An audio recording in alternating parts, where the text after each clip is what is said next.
further. I stood there thinking to myself, if he holds it like that, won't the package come undone and the vadais fall out? So Bama, she's trying to, think that why is this man holding the packet with a string? Because she thought that holding a packet like this, if the man will hold the packet like this, the rice can fall out of that packet. Now the elder went straight up to the landlord, bowed low and extended the packet towards him, cupping the hand that held the string with his other hand. The landlord opened the parcel and began to eat the vadais. So this old man was carrying the vadais for the landlord, and this landlord, he held the packet with from the old man, and the landlord opened the packet and began to eat the vadais. All this Bama was observing very carefully. After I had watched all this, at last I went home. My elder brother was there. I told him the story in all its comic detail. So now this made an impact on Bama, and she went back home and she told her elder brother the whole experience of hers in the street in a comic manner, in a very humorous manner. I fell about with laughter at the memory of a big man and an elder at that, making such a game out of carrying the parcel.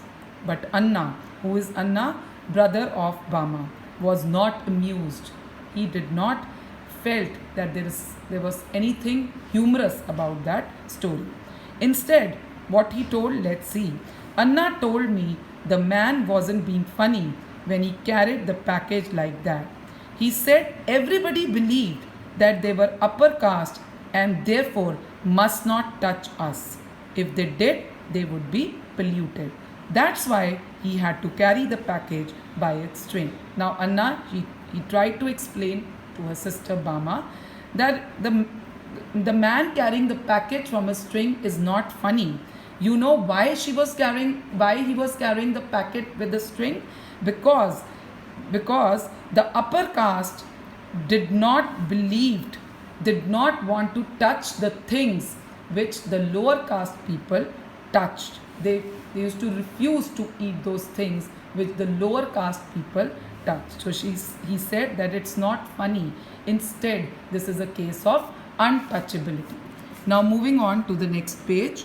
When I heard this, I didn't want to laugh anymore, and I felt terribly sad. How could they believe that it was disgusting if one of us held that package in his hand? What do you mean by disgusting? Hateful.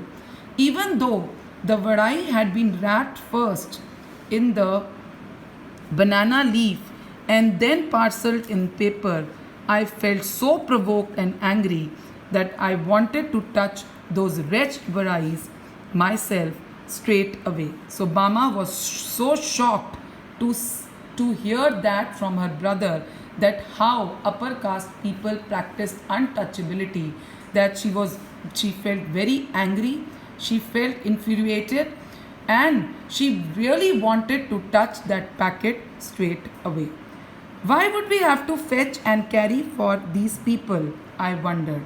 Such an important elder of ours goes meekly to the shops to fetch snacks and hands them over reverently, bowing and shrinking to this fellow who just sits there and stuffs them into his mouth.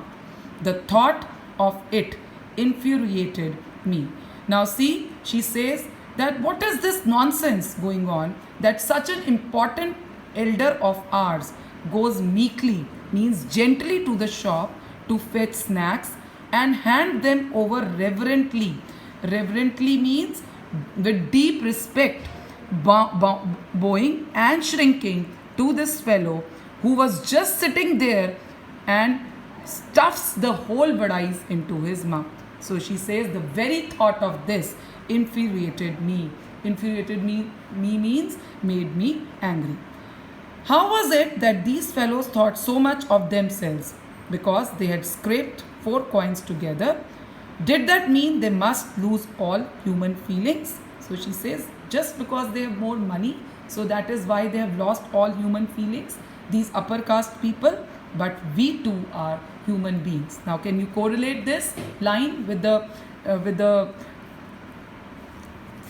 with the heading of the article, we too are human beings. Now Bama says that no, we too are human beings. Even though if we belong to the lower caste, but still we are also human beings. Our people should never run these petty errands for these fellows. Means our people of our caste should never do these small work. Petty errands means these small work for these fellows, for these upper caste people. We should work in their fields, take home our wages and leave it at that. What we should do is we should simply work in their